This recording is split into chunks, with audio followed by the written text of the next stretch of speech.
shake and bake and put you up on the stove. No work today, baby, you're staying at home. I've been yearning, girl, to get up inside your head. You're my dinner, how about I have dinner in bed? Eat you up, wash it down with a little nouveau or Moscato. Pick your choice, baby. What's going on, y'all? It's your girl, Lady B, and right now you're watching Beyond the Talent. This week, I had a chance to sit down with R&B sensation Myko. Take a look.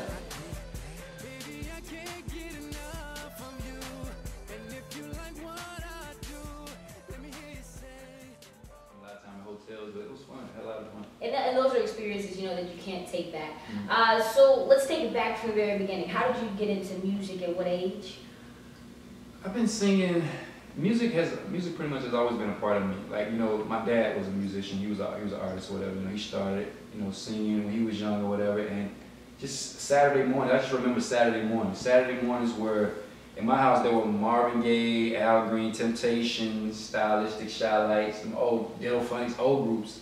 I just sing like every morning, every Saturday morning. I just, like after school, you know, Friday school, Saturday, you wake up cleaning up, you just hear old music running through the house. So it just gave us something to look forward to. My dad always sung around the house, so you know, it was just something that was just put in my spirit a long time. You know, I kind of know how I became. You know, I just remember sitting in front of the TV and, you know, D'Angelo or Gerald or any one of those artists come on TV and I'm just singing to them, like whether it was a woman or a man. You know, I just remember singing Brown Sugar in front of the TV. My mom said, "Boy, be quiet. Right. Be quiet. Oh, you keep singing. Every time I turn around, you sing it." I didn't know I was actually singing that good. You know, I just knew I could sound just like the person. And you know, when I was coming up, you know, just in church singing Sunshine Bands, you know, purity choirs and all that kind of stuff like that. You know, you got parents. My dad was a minister, so you got parents and family that's in the church. You gotta sing in the church. You know what I'm saying? You might not want to sing in church, but you just had to be in church. You know, most of your life was in that. So I think my first song I remember singing when I really kind of noticed that I had something is we was in church acting up. They put the kids in another room and the adults went somewhere else and we ended up singing. And somebody asked me, it's like, well, like Myko, sing something. And I was like, I don't know if I can sing. He was like, your dad can sing, you sing. So I belted out Somebody Sleeping in My Bed by Drew Hill. And when I opened my eyes, everybody was like that. And I was like, it was like, you can sing? You can sing? Oh, and it was a rap after that. Like, it was running around, they couldn't believe it. So maybe there's something into this for me, you know what I'm saying? So ever since then, I just been kind of like going at it, going completely like putting my 100% into 120%, you know what I'm saying? We all have other dreams and goals, you know, that we want to, you know, obtain or whatever. You know, mine was I wanted to be an architect, you know, in school. I started that, but this is what God put me here to do, you know, the music side, you know what I'm saying? So I've been going at it ever since. All right, now coming from we'll say a music family and growing up in a church, you look at families like the Winans. You know, most of the Winans do gospel music. There's some that don't. I mean, are your parents supportive of you doing the R&B side of things? Do you ever go back to gospel music? Well, yeah, my dad, that's one thing my dad, like, he started off in R&B music. You know, he had a band. And when he became a minister, when he, you know, gave his life to God, you know, first thing he told me, he's like, I'm not going to push you to do, you know, I'm not going to push you to do what I do. You know what I'm saying? Eventually, you're going to make your own decision. You're a man. You know, I used to tow this equipment. I was like the Jack. You towed the equipment to you know, up here, like to the different ministry, you know, ministry places he would go to, you know, to people who were on drugs, people who was down and out. He would go sing anyway. He could pretty much sing. And my brother would tow the equipment. So I understood at an early age how, you know, how to sacrifice this, to sacrifice my time to give to somebody else. You know what I'm saying? So he never pushed me to do, you know what I'm saying, gospel music. He just looked at me like, you know, if that's something you're gonna do, you know, God's gonna tell you when the time it is. You know, you can pretty much shake that off. So that's kind of how that situation went. Growing up though, I was raised like, you know, by my mom's side of the family, you know, and the people that raised her was actually, you know, he was like my granddad. It was Bill Pinckney from the original Drifters. You know, I'm not sure if you know the song Over the Boardwalk. Sing it for us. Under the boardwalk, down by the sea, yeah. You know, he was part of the original Drifters. He also wrote the Home Alone song, White Christmas.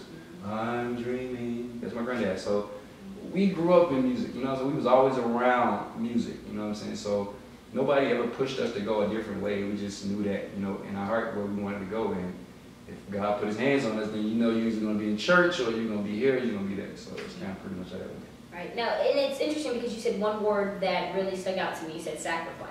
Yeah. As an artist, what are some sacrifices you've had to make? Time.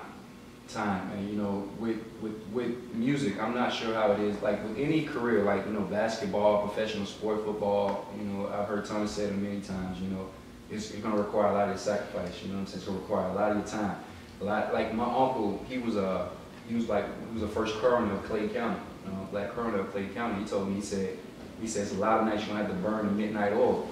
And I didn't understand what that meant. But when he explained, he said, a lot of times, you know, your friends are going to be out in the club, having fun, enjoying life, but you're going to be working. You're going to be somewhere in a room working, not being able to have fun, but it's going to pay off in the long run. So that's what he meant by that. So that's what I've learned in this business. Like coming up, I've spent a lot of my days, a lot of my nights sacrificing for my career, for my you know, for what I do.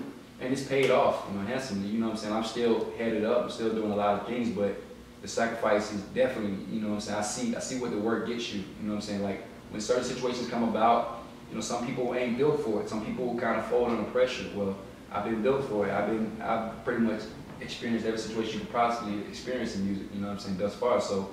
You know, I don't, you know, everybody have their own story, you know what I'm saying? That's my story. I just think it's a sacrifice, you know, you have to give up a lot of you, not just to become what you're trying to do, but for your fans too. You know, your fans are going to need a lot from you in order to support you and be there for you and give you what you're actually asking of them. So, you know, but like I said, you know, everybody ain't built for this, you know what I'm saying? Everybody ain't built for it, and I'm cool with it, you know what I'm saying? Thus far, you know, this is what I really love doing, so. I think one question somebody asked me is like, what would you do? Like, what would you, they said the one thing you would do on this earth that you would do and not get paid for it. If nobody ever paid you for it, what would you do? That's what you should be doing. So music, like I would sing every day, I would write every day, I would put music out every day, I would do whatever, and might not ever receive a penny for it, but I love it so much. So that's what you should be doing. All right. Now, what's the driving force behind Myko? What makes you get up every day and want to do these things for free if you had to? Oh man.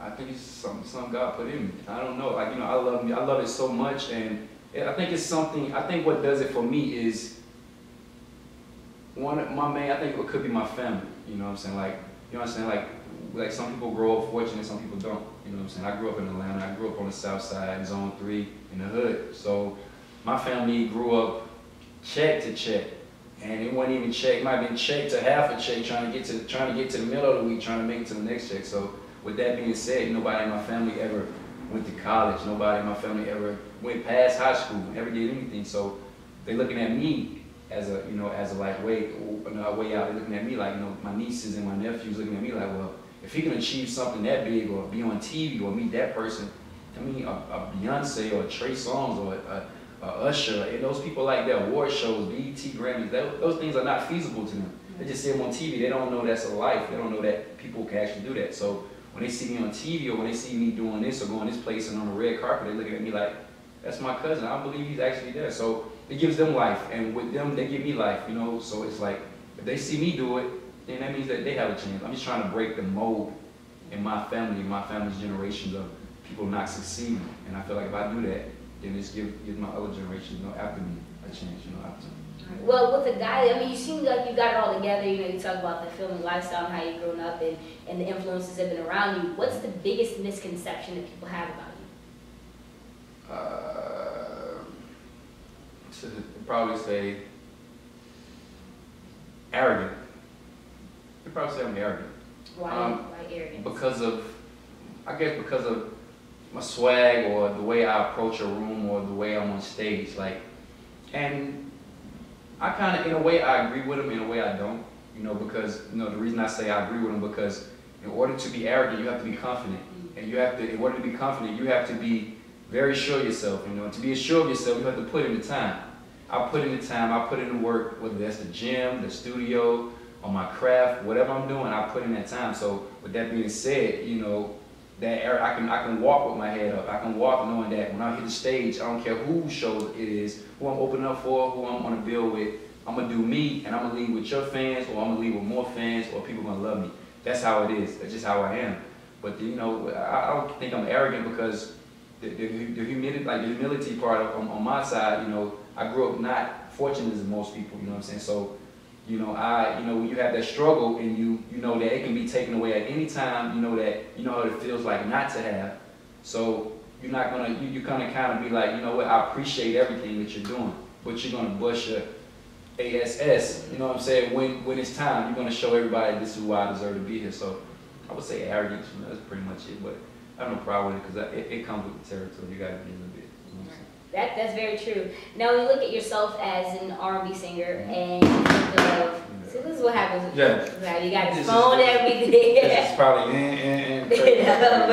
but as an R&B singer, and seeing that, I think it says sex symbol. What's going to make you different in your music, different than Trey Songz, than Chris Brown? How do you plan to break that stereotypical mold? Well,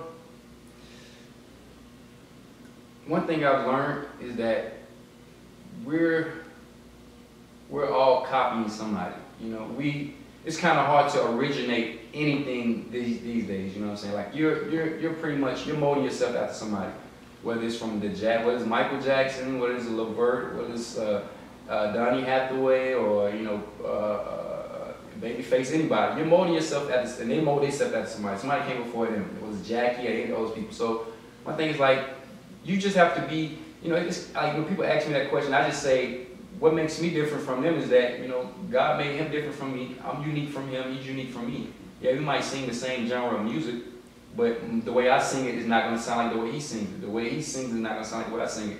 His approach is a little different. His voice might whine a little bit. Mine might not. Mine might be a little higher tone. It might be this. It's just, and you know, it could be, it's just your appearance. It's just how people perceive you. You know what I'm saying? So I don't really get into the whole fact of what you're going to do different. I'm going to be me. And I believe that's going to win over. For one, I'm 6'5".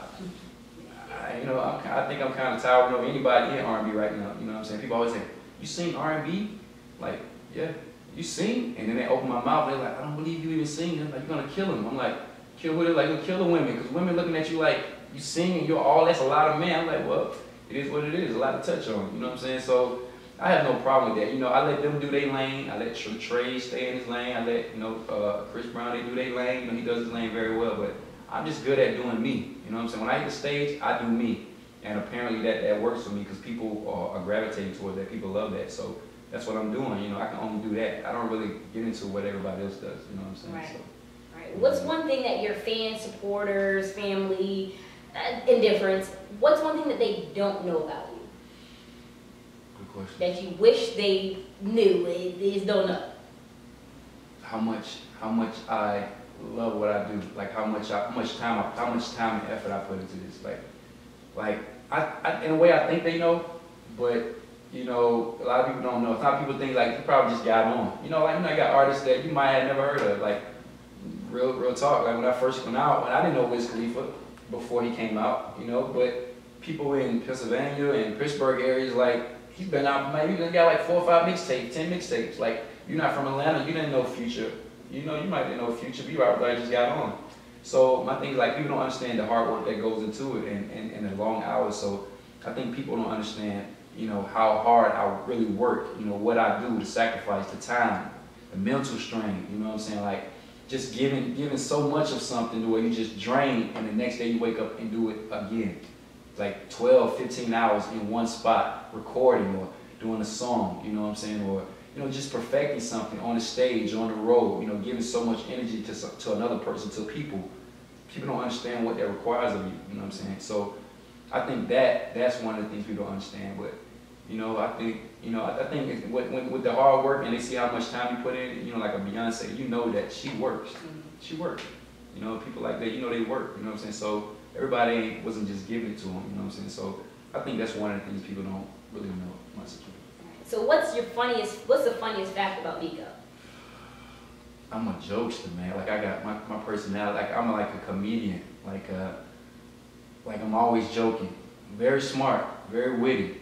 You know, people don't know it about it. You only gonna know that if you're close, if you're in my circle, you know what I'm saying? Like I keep it, when I'm around people, like, you're so serious. I'm like, yeah, literally they know, you know what I'm saying? Like you really get to know me. But I'm only serious because like I'm working and I'm serious about what I'm doing, you know what I'm saying? Like if it calls for that, like loosen up. If it calls for me to loosen up, then I'll loosen up. But most of the time I gotta be on my best behavior, or going here, going there, and I don't mind laughing and all that kind of stuff. But you know, I know it's just me. You know what I'm saying? I'm just so serious about a lot of things because I know that at any moment it could be taken away. So I don't want to be looked at as he's taking it for granted. So maybe it just might be just me, something I need to work on. But you know, I'm just serious head sometimes. But jokes though. It's alright. It's alright to be serious. Yeah. It's alright to have fun. Now in the industry, which is so fashion driven, let's talk about your fashion. What you got on first of all? What are some labels you like to rock? Some designers. I mean, I be switching it up. Like my swag is a little different. Like I be switching it up. Like I just threw some on coming here. Like I just said, okay, I gotta hurry up and get here. I gotta hurry up and get here. But you know, like me, like I might do the like you know I was in LA, just past LA. You know, LA swag is a little different. So I might do the you know Steve Madden boots, black boots, like red fitted jeans or something. You know what I'm saying, from Express. Might do the you know might do a button, not even like a white kind of like a thermal or whatever, a couple buttons on it or whatever, showing your little body, you know what I'm saying? So, might do a little glasses, shades, and I'm rocking out like that. That's my LA swag.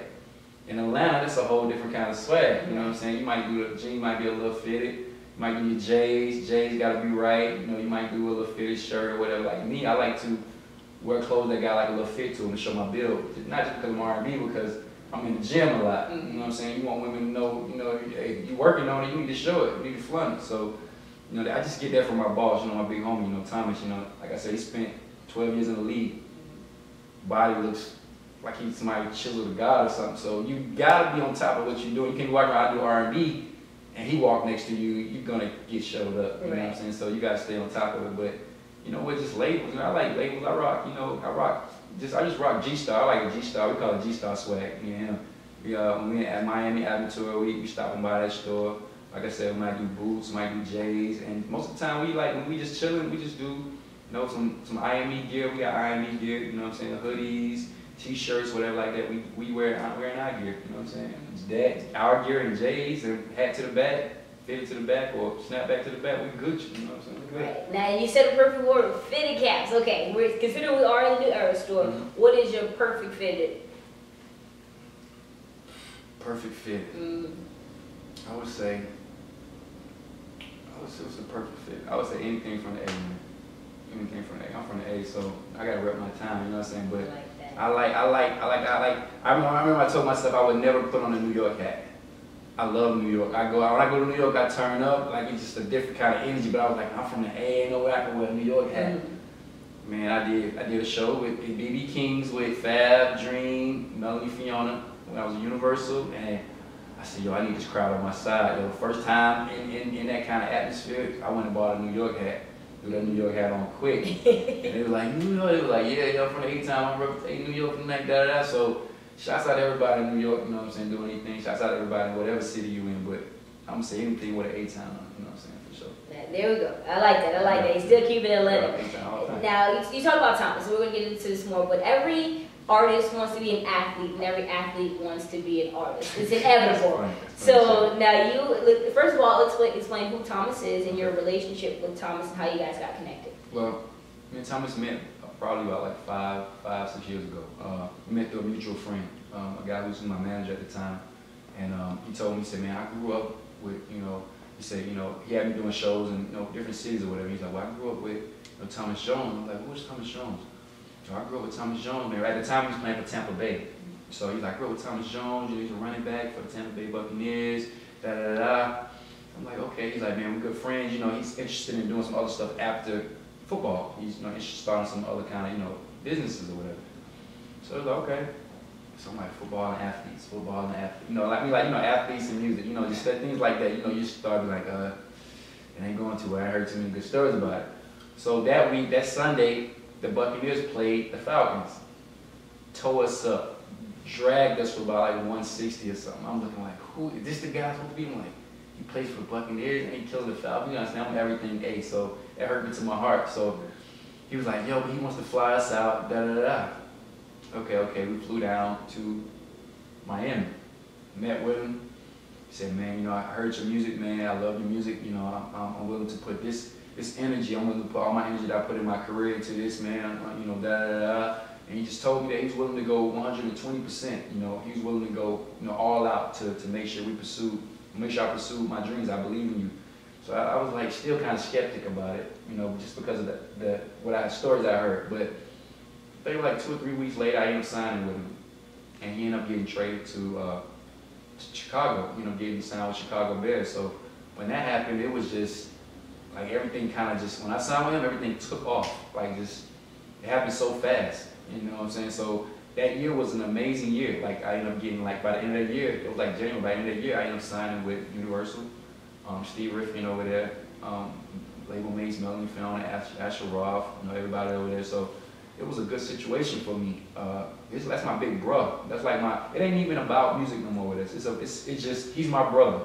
Like his sisters are my sisters. His brother, Julius, he played in the NFL too, played for the Saints and the Cowboys. He's my brother. His boys, you know, Andre and Julius are my nephews, you know what I'm saying? That's my family. We are family. His mom, that's my mom. His dad is my dad. So it ain't about music no more. He got me, I got him. We like family. We done went through the ups and the downs, so forever we gonna always be family, whereas music and not. So that's my brother. It's like my brother now, you know what I'm saying? So that's how we got there. And the rest is pretty much history. But yeah, there we go, making music together now. Hey, can we find him on one of your tracks, rap it or sing? Yeah. He actually is, man. What you got to know about Thomas, man? He gonna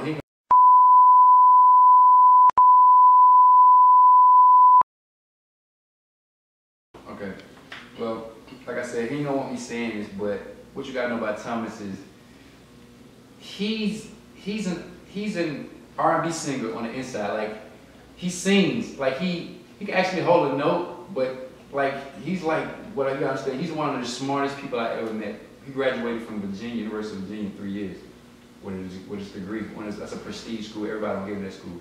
So he graduated in 3 years. So he's one of the smartest people I know, hands down. Like, it ain't got nothing to do with just because he's my boss. He's one of the smartest people I know. Retains information like crazy. So when he says he knows music, he knows music. Like shout out to Tony Neal. Just shouted him out. It's like, this is the only athlete I know really doing music the right way.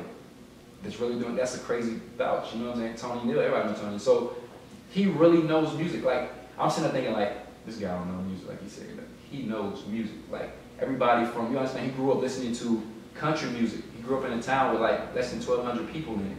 So it's a majority white town, which ain't nothing wrong with that, but all the music was country music.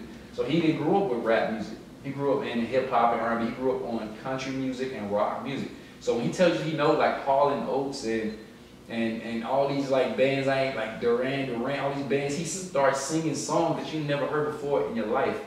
And he said, man, I was a jukebox. I just listen to music all day. He loves music. So he genuinely likes music, all genres of music.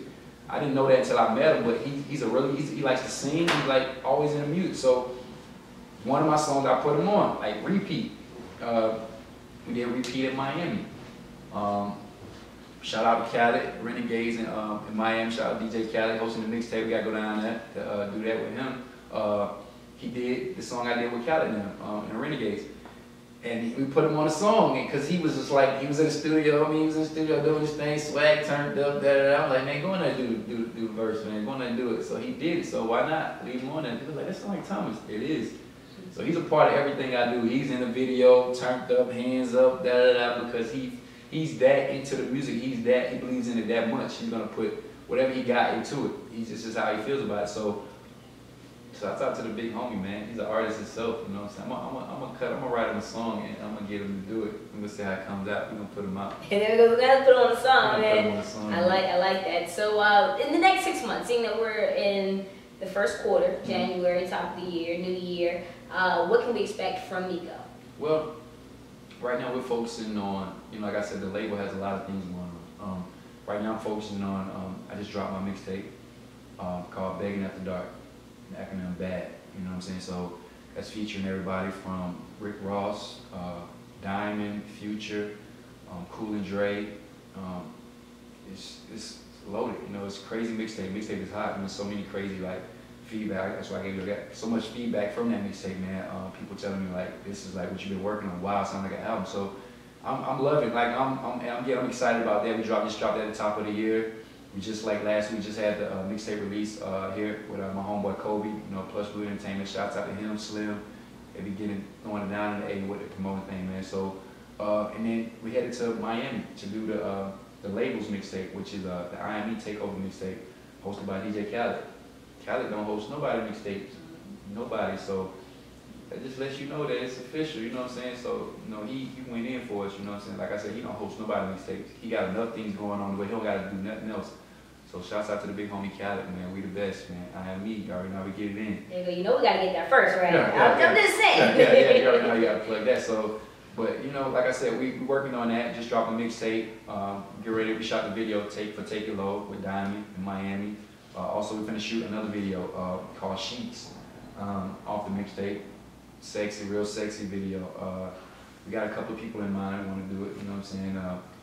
We also releasing on the pop side. We're working with Fuse. Shout out to my publisher Giant. Works with BET also.